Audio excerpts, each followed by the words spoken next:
Annika, where are you now? Right now, I'm at my parents' house. Huh?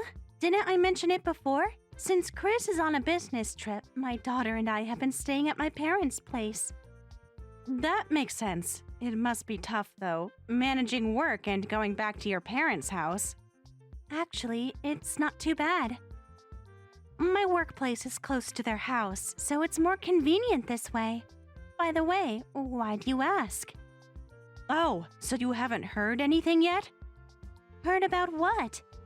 Well, you see, yesterday I dropped by your new house. Huh? My new house? That's right. And, well, we had a barbecue at your place, and, it ended up catching fire. The whole house burned down. What? What do you mean, barbecue? So, you know, a few of us were chatting and someone said, wouldn't it be nice to have a barbecue? I remembered you mentioned building a new house, so I thought it'd be a perfect spot. Wait, are you saying... Well, we did the barbecue indoors and, there was a bit of a mishap with the fire. Before we knew it, the house went up in flames. It looked like a giant campfire. Stop joking around! Are you saying you entered my house without permission? Of course. I mean, we're family. Isn't that natural? Natural? Don't you have any sense? Who in their right mind would think it's okay to have a barbecue indoors? Anyway, I figured the news might reach you soon, so I thought I'd let you know. Sorry about ruining your celebration over the new house, but hey, we're family, so forgive me, okay? There's no way I can forgive you. Do you have any idea how hard Chris and I worked to save up and build that house? Oh, come on. People can always start over. You can just build another one. It's not that simple. Do you know how much planning went into that house? We worked with architects from scratch. Well, I wouldn't know about that, but the house is gone now, so there's no point whining about it. What you've done is a crime. Do you realize that?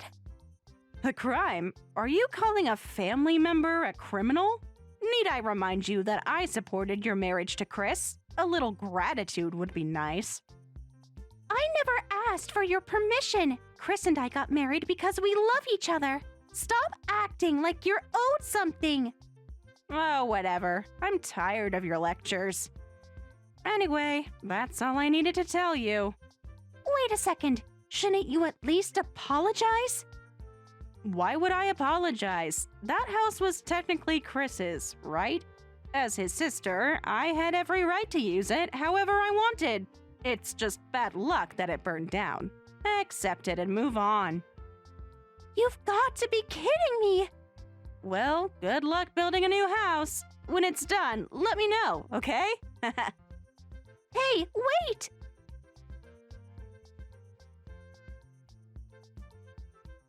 Chris, are you free to talk right now? Huh? What's going on? You're coming back from your trip the day after tomorrow, right? Yeah, around then. What's up? Well, our new house. It's gone. It burned down. What?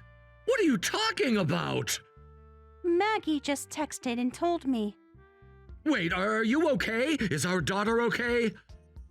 Yeah, we're fine. We've been staying at my parents' house, so we weren't near the house at all. Then how on earth did it catch fire? Apparently, it was your sister's fault. What? What do you mean? She said she went to our house with her friends to have a barbecue. While they were there, the fire got out of control and the house burned down. You've gotta be kidding me! What was she thinking? Does she not realize what kind of trouble she's brought on herself? I doubt she realizes it. She was laughing when she told me. Unbelievable! I don't even know what to say! I wanted to think Maggie had a good heart, but... I know. I felt the same way. But why would she do something like this? It might have something to do with how things went when we got married. Remember how your dad wasn't too thrilled about me? Yeah, I remember that. Back then, Maggie was the one who helped smooth things over. She convinced your dad to give me a chance, and thanks to her, I was able to build a good relationship with your family. I've always been so grateful to her, almost like she's my real sister. Yeah, Maggie used to seem so kind and dependable, but after her divorce, it's like she's become a completely different person. I know. I can't imagine how hard it's been for her, but this is just too much. Do you think the police have been notified yet? Probably. I haven't gotten any calls about it, but someone must have reported it by now. No calls yet? Yeah, nothing so far. So what are we gonna do? I've got a plan in mind. Can I run it by you? Of course, I'm listening.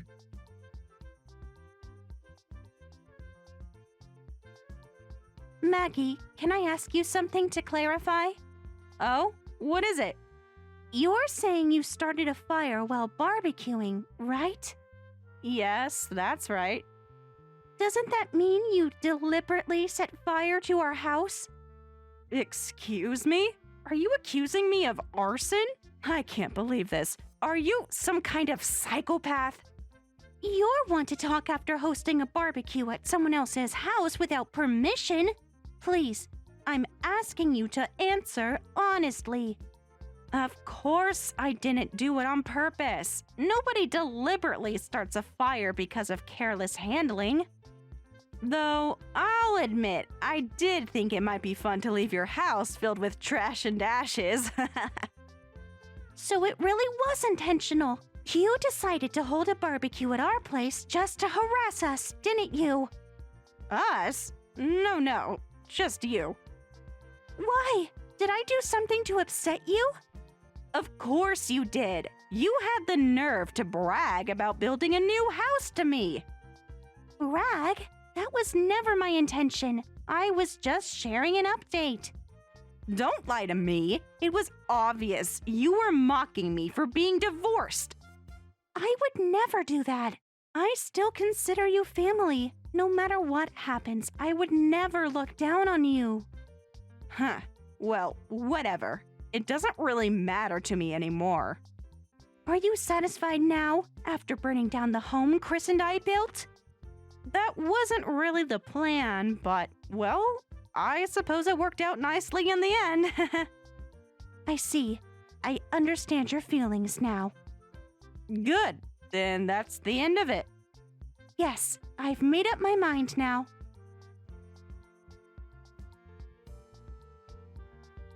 So, what's going to happen to that house? Will the insurance pay out? Are you planning to buy a new one? That depends on how things unfold. I can't say for sure right now. But you're planning to move out of your apartment soon, right? Yes, the landlord and I have discussed it. Then you'd better hurry up and build a new house. Please don't make it sound so simple. By the way, when your new house is finished, let me know. I'll bring some friends over for another barbecue. Why would I ever tell you after what happened? Oh, don't be so cold. Are you serious? Coming from the person who started the fire? Even if we build a new house, I'm never telling you where it is. Well, that's fine by me. Seeing a house burn up close was more unpleasant than I expected. The smell is awful. I wouldn't want to experience that again. That makes two of us.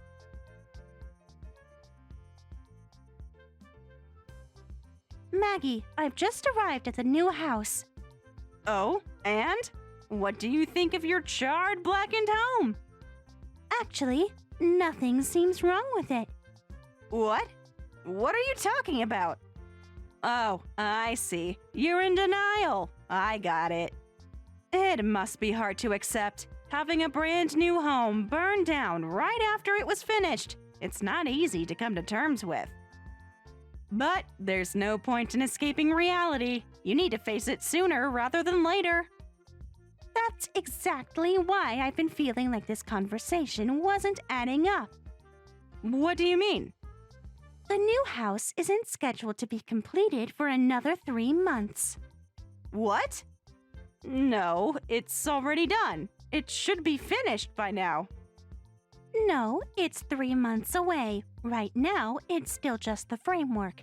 I thought maybe that's what burned down. Wait, then that house? The house that caught fire belongs to someone else. I checked immediately, and it turns out there was a fire nearby. The police are currently investigating. Thankfully, the residents weren't home, so no one was hurt, but it caused quite a commotion. No, that can't be true. It's impossible. Think about it. If our house had burned down, the first people to be contacted would have been me or Chris, the owners. But instead, we found out from you. That's when I started to suspect something was off. That's true. Maggie, you need to come here immediately. We should go to the police. The police? Are you trying to turn me in? When someone does something wrong, it's only natural to report it to the authorities. This is ridiculous. Everything about this is too convenient. Are you telling me I burned down someone else's house? This is all a setup, isn't it? You're framing me. What are you talking about? You're the one who decided to have a barbecue. You're the one who used someone else's house. Shut up! This is a trap! I'll tell Chris everything! You've always been so paranoid. No, it's all your fault! Everything that's happening to me is because of you! Please stop throwing a tantrum like a child.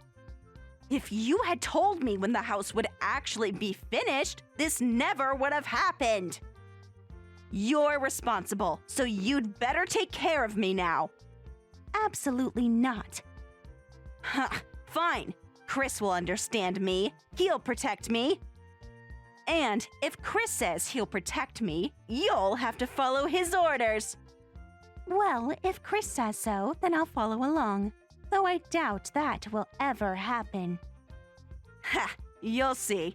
If I tell Chris that this is partially your fault, he'll have no choice but to support me. Please don't drag me into your mess. Quiet! I'm calling Chris right now.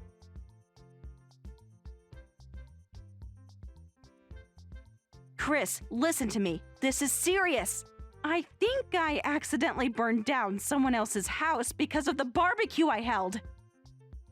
What? Are you joking right now? What in the world were you thinking? And wait a minute, didn't you break into our property to even set up that barbecue in the first place? Explain yourself. What's going on here? What exactly did you do this time? No. It's not what it sounds like. I didn't do anything wrong, I swear. This whole situation, it's a setup. Someone's framing me for this mess. A setup? Really? That's your excuse? Do you even hear yourself right now? You're telling me you somehow accidentally burned someone's house down, but it's not your fault? This better be good. Go ahead, explain how this so-called setup happened. Okay, listen to me carefully. It's all Annika's fault. She's the one who orchestrated everything. Annika? What are you even talking about? You're blaming Annika now? Yes. You see, she's the one who invited me to this barbecue in the first place. She told me about this great spot to gather everyone and have a cookout. She said she'd provide everything. Location, food, you name it. All I had to do was show up. So you're telling me Annika planned a barbecue and you somehow ended up burning down a house? How does that even make sense? I'm not done explaining yet. So listen, on the day of the barbecue, Annika suddenly called me and said she couldn't come. She claimed she had an emergency or something. But she insisted that I go ahead with the plan without her, saying everything was already set up. So we went to the spot she recommended, started grilling, and then the fire happened. It was all her idea. She's the one who tricked me into this mess. So let me get this straight. You're claiming that Annika planned a barbecue, deliberately skipped it, and somehow expected you to accidentally set a house on fire? Do you even hear how ridiculous that sounds? You're grasping at straws here. I'm not. You have to believe me. She's been out to get me for ages. She's always been jealous of me, always treating me like I'm beneath her. She probably thought this was the perfect opportunity to ruin me. If I end up getting arrested because of this, I'll make sure everyone knows the truth about her. That's why I'm begging you. Please, Chris, don't say anything about what happened. Just keep quiet about all of this. Unbelievable. You're seriously asking me to cover for you after everything you've done? Yes, I'm begging you. If this gets out, my life is over. I'll be humiliated. Your life is over? Maggie, you brought this on yourself. You can't just waltz in here, claim you've been framed, and expect me to clean up your mess. I'm done with you. I've had enough of your nonsense. Wait, Chris, don't say that. You're my brother. We're family. Family? Don't make me laugh. You've done nothing but cause problems for me and everyone else around you. We're not family anymore, Maggie. Consider this the end of the line. You don't mean that, do you? I mean every word. I'm cutting ties with you. Don't ever contact me again.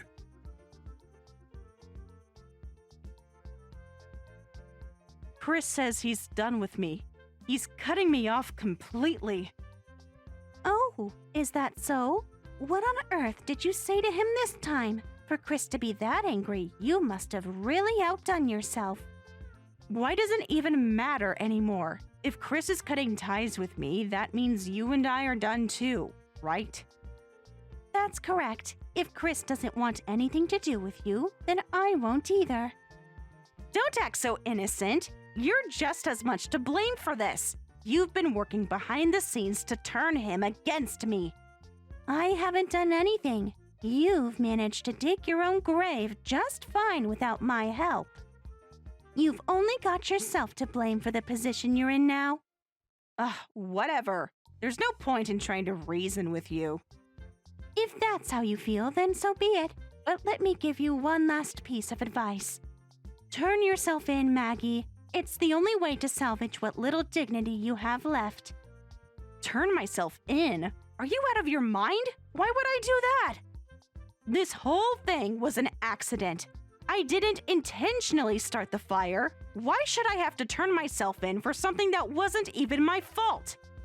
Maggie, you set someone's house on fire. Whether it was intentional or not, it's still a serious crime. You can't just sweep this under the rug and hope it goes away. If you don't take responsibility for your actions, the consequences will only get worse. No, you're wrong. I've heard about cases like this before. If it's an accidental fire, you're not legally required to compensate the victims. A friend of mine had a small fire in their apartment once, and they didn't have to pay anything. That might be true for minor accidents, but this situation is entirely different. This wasn't just a small fire, it was gross negligence on your part. That changes everything. Gross negligence? What does that even mean? It means you were so careless that the fire was practically inevitable. The law doesn't let people off the hook for something like that. You're going to be held accountable, whether you like it or not. But I've never worked a day in my life. How am I supposed to pay for something like this? That's not anyone else's problem. You're an adult, Maggie. It's time to face the consequences of your actions. But what if no one finds out it was me? If I can keep this a secret, I won't have to deal with any of this, right? A secret? Maggie, the truth is already out. Chris knows. I know. The victims will find out sooner or later. There's no escaping this. But if I'm careful, I can avoid getting caught, can't I? As long as no one can prove it was me, I'll be fine. That's a terrible plan. Do you really want to spend the rest of your life looking over your shoulder, wondering when the truth will catch up to you? Just do the right thing and turn yourself in. It's the only way to put this behind you. No way! I'm not going to the police. If I get arrested, my life will be ruined. Please, you have to help me. We're family, aren't we? Families are supposed to stick together. We've already established that we're not family anymore. Please, don't be like this. I'm begging you. Maggie, I've already made my decision. I'm not getting involved in this mess. If you refuse to take responsibility, then you're on your own. But let me warn you, there are other people who might not be as forgiving as I am. What do you mean by that? I mean the people whose house you burned down. They're not the type to just sit back and let this slide. From what I've heard, they're actively looking for whoever caused the fire, and they're not planning to go through the police. What? Why not? Because they want revenge. Revenge? Are you serious? Dead serious. So, if I were you, I'd think very carefully about my next move. Turning yourself in to the police might be the only way to avoid something much worse. So please, I'm begging you, turn yourself in to the police. No, I can't go to the police. If I get arrested, my life will be over. Please, help me. We're family, right? Isn't it normal to help each other? Like I said, we're not family anymore. Please don't be so cold. Maggie, go to the police. Don't tell me you'd rather face someone else's revenge than deal with an arrest.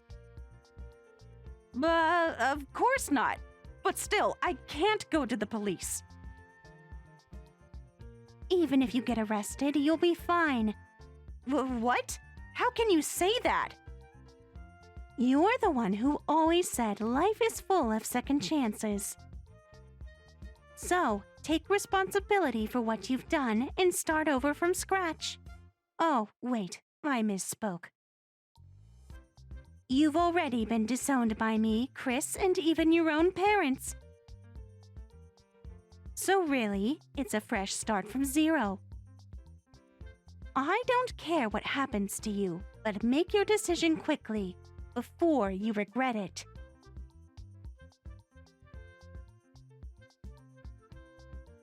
What happened with Maggie? Looks like she turned herself in. I guess the threat worked. I see. Still, it's unsettling to know there are dangerous people living near the house we're building. Actually, the police looked into that house because of the fire. Turns out, the owner and their associates are being arrested too. So, no need to worry. What? Really? Yep. Ironically, Maggie ended up doing something helpful after all. I guess so, but I don't feel like thanking her at all. Same here. Well, at least we don't have to worry about anything for our new life.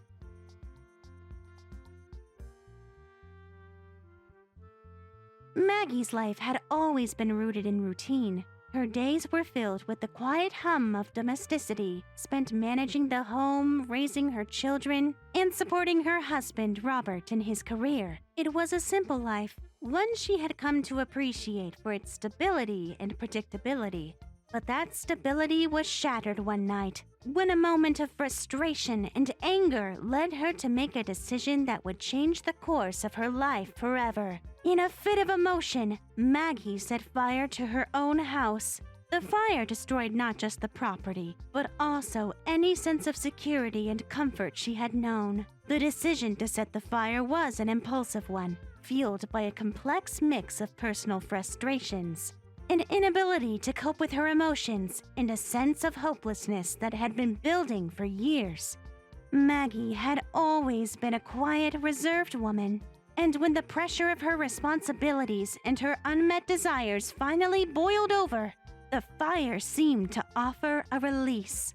But it was a release with consequences that she could never have anticipated. The fire caused significant damage to the house and to the lives of those involved. When the authorities discovered that it had been set intentionally, Maggie's confession was swift. It was a moment of deep regret, but she knew that there was no way to undo what she had done. The weight of her actions began to sink in as she faced the legal system, knowing that the consequences would be severe. The court proceedings were a blur of legal terms and courtroom procedures, but the outcome was clear. Maggie had to pay for her actions. The court handed down a suspended sentence, sparing her from a prison sentence, but imposing heavy financial and emotional penalties that would shape the rest of her life. At first, Maggie allowed herself a small measure of relief when she learned that she wouldn't be going to jail. She could breathe again, though only for a moment. The suspended sentence, while sparing her the immediate physical punishment of incarceration, didn't spare her from the emotional and financial aftermath that would follow. In many ways, the real punishment was just beginning. As part of her sentence, the court ordered her to pay $500,000 in compensation for the damages caused by the fire. The figure was staggering. She had no savings, no assets, and no means by which to pay such an enormous amount. The order left her feeling hopeless, with no way to even begin to address the debt that now hung over her like a dark cloud. Maggie's life, once secure in its comfortable domesticity, had suddenly become a nightmare. She had always been a full-time housewife, responsible for managing the home and raising her children. She had never worked outside the house, and her husband, Robert, was the sole provider. Their lives were modest but secure, and Maggie had always trusted that they would be able to weather any storms together. However, in the wake of the fire, everything changed. The reality of the financial burden placed upon her by the court was overwhelming. She could not fathom how she would ever be able to repay the debt. It was simply too much. The shock of the compensation order was compounded by Maggie's lack of preparation for such an event. She had never worked a day in her life outside of the home, and now she was faced with the impossible task of figuring out how to survive in a world that had no place for someone like her. She had no formal education, no work experience, and no skills that would make her employable in a competitive job market. The prospect of paying off the debt seemed insurmountable, and Maggie found herself sinking deeper into despair with each passing day. In the weeks that followed the trial, Maggie's sense of hopelessness deepened. She knew that the only way forward was to find work, but that seemed like an insurmountable challenge. She began applying for jobs in every field she could think of, hoping for a break. But her lack of experience and skills made it difficult for her to even get an interview. She was rejected time and again, and each rejection only served to reinforce her feelings of worthlessness. It wasn't until a friend of hers mentioned a local retail store that she began to consider jobs in the service industry. It was the only option available to her, though it felt humiliating. She had never envisioned herself working in retail, let alone in a low-paying part-time job. But desperate times called for desperate measures, and Maggie had no choice but to take whatever she could get. She was hired as a cashier at a small local store. The work was physically demanding and emotionally draining. She had to stand for long hours, deal with difficult customers, and manage a multitude of tasks with little training or support. But the pay, though meager, was enough to help her keep up with the mounting bills and the ever-growing debt. Maggie soon realized that one part-time job wouldn't be enough to cover the cost of the $500,000 debt. She took on a second job, working nights at a local restaurant. The hours were long, the work grueling, and the pay insufficient. But still, she pressed on. She had no choice. Every day was a blur of exhaustion as she moved from one job to the next, each shift more draining than the last. Her body began to show the strain of the relentless schedule. She lost weight, became pale, and her once vibrant energy faded away. But still, she kept going, driven by the need to pay off the debt that had taken over her life. Despite her best efforts, the money she earned seemed to make little difference in her financial situation. The debt was so large, and the payments were so frequent that she felt as though she were treading water in a sea of bills and financial obligations. Her physical and emotional health began to deteriorate as well. She had never felt so tired in her life. The stress of managing her jobs, paying off the debt, and trying to hold her family together was taking its toll. Her marriage to Robert began to fray. He too was struggling with the aftermath of the fire and the impact it had on their family. The financial strain, combined with the emotional toll, led to an increasing distance between them. Maggie found herself alone, even though she was living with her husband.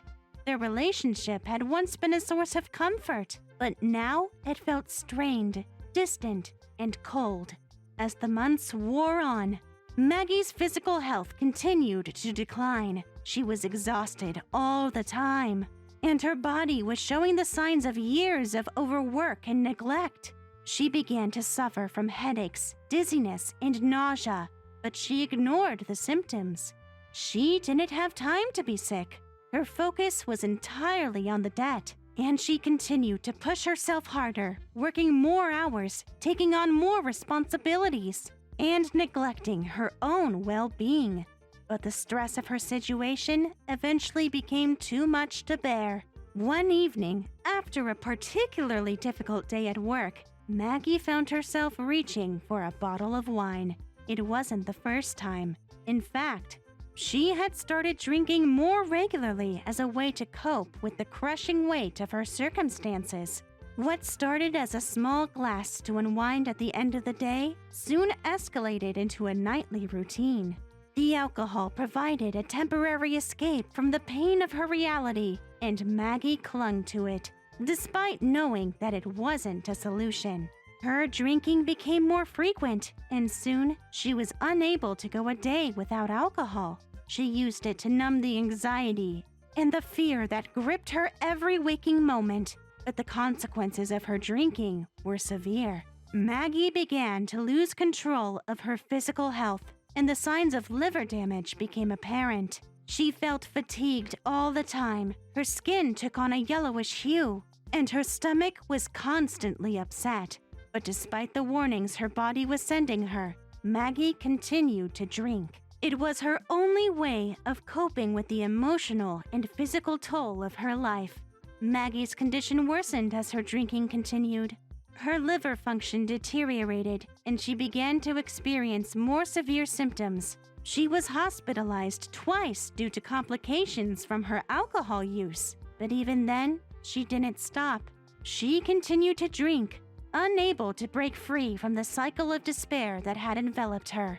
And yet, through it all, she still held onto a sliver of hope that one day the debt would be paid off, that her health would improve, and that she might find a way to rebuild her life. Her relationship with her husband, once full of love and support, had withered away, leaving only a hollow shell of what it had once been. They barely spoke, and when they did, it was always about the debt, the house, or the fire. The emotional intimacy they had once shared seemed like a distant memory, a casualty of the financial and emotional fallout from the fire. Maggie's life had become a never-ending struggle. The consequences of her actions had shaped every aspect of her existence, leaving her feeling trapped in a world of debt, regret, and isolation. Despite the physical and emotional toll, she continued to press on, clinging to the faint hope that someday, somehow, things might get better. But for now, the fire that had once consumed her house had also consumed her life, leaving her to pick up the pieces of a future that seemed more and more impossible to rebuild. On the other hand, I have successfully moved into my new home, and my life with Chris and our daughter is now filled with a sense of peace and fulfillment. After months of planning, discussions, and hard work, we have finally settled into a place that truly feels like home. The journey to get here wasn't easy, but every obstacle we faced along the way has made this moment even more special and meaningful. It is hard to believe that we are now living in a space that we can call our own, a place where we can start fresh and build the life we've always dreamed of. The process of finding and purchasing the new house was not a simple one. It took time to search for the right location, to consider what would work best for our family, and to find a place that not only met our practical needs, but also felt like the perfect space to nurture our dreams and hopes for the future. There were many discussions between Chris and me, as we both had our own visions of what we wanted in a home. We considered everything from the number of rooms to the layout of the kitchen, and we debated over small details, like the type of flooring and the paint colors that would bring warmth and comfort to the space. The decision-making process wasn't always easy, but we worked through it together, always keeping in mind what would make us happiest in the long run. Once we found the house, the real work began. We had to go through all the paperwork, inspections, and logistics involved in closing the deal. There were moments when it felt like the process would never end, and we had to navigate all the unexpected hurdles that come with buying a home. But with each step, we got closer to our goal. And finally, after what seemed like an eternity, we were handed the keys to our new house. There was an overwhelming sense of relief and excitement as we stepped inside for the first time. It was a place that we could finally call our own, a space where we could create the kind of family life we had always dreamed about. Now that we are settled in, I can't help but feel a deep sense of gratitude for everything that led us to this point. I am so thankful for the support of Chris, who has been my partner in every sense of the word. His dedication, patience, and hard work throughout this process have been nothing short of remarkable. I could never have imagined going through this experience without him by my side. He has been my rock, always there to offer encouragement, to solve problems, and to make sure that we stay focused on what truly matters. He shares my excitement about the new home and the possibilities that lie ahead, and I know that with him, anything is possible. Our daughter, too, has been an important part of this journey. As a family, we've gone through so much together, and I know that this new chapter in our lives will be one that she will remember fondly as she grows older. I see her eyes light up every time we talk about the house, and I know that she is just as excited as we are to begin this new chapter. For her, this home represents more than just a physical space. It's a place where she will continue to grow, learn, and experience life with the love and support of her family. Every day, she adds a new layer of joy to our home, whether it's through her laughter, her curiosity, or the little moments that make our family feel complete. She is truly the heart of this home, and I look forward to watching her flourish in this new environment. The house itself has become a symbol of our hopes for the future. It is a space where we can create lasting memories, where we can celebrate the milestones of our lives, and where we can find comfort and peace after a long day. I often think about all the special moments that will take place here.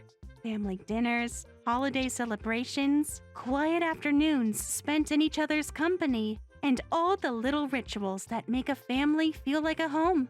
We've already begun filling the house with our unique traditions and routines, and I'm excited to see how these will evolve over time. Every room in the house holds promise and potential. The living room, with its large windows that let in the sunlight, has already become a place for us to relax together, to unwind after a busy day, and to share stories about our lives. The kitchen, with its spacious counters and modern appliances, has become a place of creativity and connection as we prepare meals together and bond over the shared experience of cooking. The bedrooms, each one cozy and inviting, are spaces where we rest, dream, and find solace. Each room feels like a reflection of our personalities and the love we share as a family. It is amazing how quickly the house has transformed from a mere structure into a true home, filled with warmth, laughter, and the presence of the people who matter most to us. There are also certain moments that stand out to me, moments that I know will become cherished memories for years to come. The first time we all sat down together for a meal in the new dining room was one of those moments. The table was filled with food, and as we looked around at each other, there was a sense of contentment and gratitude in the air. It was a simple moment, but it felt like a milestone, a moment that marked the beginning of a new chapter in our family's story. There was something special about that dinner, a feeling of togetherness that made the house feel even more like a home. And then there's the garden outside, which we've already started working on. The backyard has so much potential, and we've been brainstorming ideas for how we want to make it a space that reflects our love for nature and spending time outdoors. We've planted a few flowers, and Chris has been working on setting up a small vegetable garden. I can already picture the future, with our daughter running around in the yard, playing with her friends, or just enjoying the sunshine. I imagine us having barbecues in the summer, sitting around a fire pit in the evenings, and simply enjoying the space we've created. The garden holds so much promise, and I'm excited to see how it evolves over time, just like our family. Looking ahead, I feel a sense of anticipation and excitement about all that lies in store for us. I know that life will not always be perfect, and there will be challenges along the way, but I believe that we are stronger as a family. Together, we can overcome any obstacle, and I have no doubt that this new home will provide us with the foundation we need to grow, thrive, and find happiness. The memories we will create here will be ones that we will cherish for the rest of our lives. As I reflect on all that we have accomplished, I realize how far we have come. This house is not just a physical structure. It is a testament to our resilience, our love for each other, and our determination to build a better life. Every brick, every beam, every detail represents the work and effort we have put into creating something meaningful. I am proud of what we have achieved, and I know that this home will continue to be a place where our family can grow, love, and find joy. One of the things I hope for most in this new home is the opportunity to nurture our family's happiness. I want our daughter to feel safe and loved here, to know that she is surrounded by people who care for her and support her. I want her to feel free to explore the world, to ask questions, to learn, and to grow, all while knowing that she has a solid foundation to fall back on. This home will be her haven, a place where she can always return, no matter where life takes her. I want her to remember this house as the place where she experienced unconditional love, where she learned the value of family, and where she always felt accepted for who she is. In addition to that, I hope that Chris and I can continue to grow together as partners, supporting one another through the ups and downs of life. We've been through a lot already, and I know that this house will be the backdrop for many more of our shared experiences, both joyful and challenging. As we navigate this new chapter, I hope we will continue to communicate openly, to be there for each other, and to make sure that we are always building a relationship based on trust, respect, and love. This home is not just a place for us to live. It is the space where our relationship can flourish, where we can create new memories and grow old together. I also hope that, as a family, we can continue to find ways to strengthen our bond with each passing day. The little things we do for each other, the small acts of kindness, and the shared experiences will be what make this house truly special. I envision us spending more time together, having deep conversations and supporting each other as we work toward our goals. Our daughter will watch us and learn from our example, and I hope that she will grow up understanding the importance of love, kindness, and mutual support. I want her to know that family is always there, no matter what life throws our way. In conclusion, this new home is a symbol of all that we have worked for and all that we hope to achieve in the future. It is a place where we can create lasting memories, experience joy, and face life's challenges together as a family. I am filled with gratitude for the opportunity to build this life with Chris and our daughter, and I look forward to the many adventures and milestones that lie ahead. Every day in this home feels like a gift, and I know that as we continue to fill it with love and laughter, it will remain the heart of our family for years to come.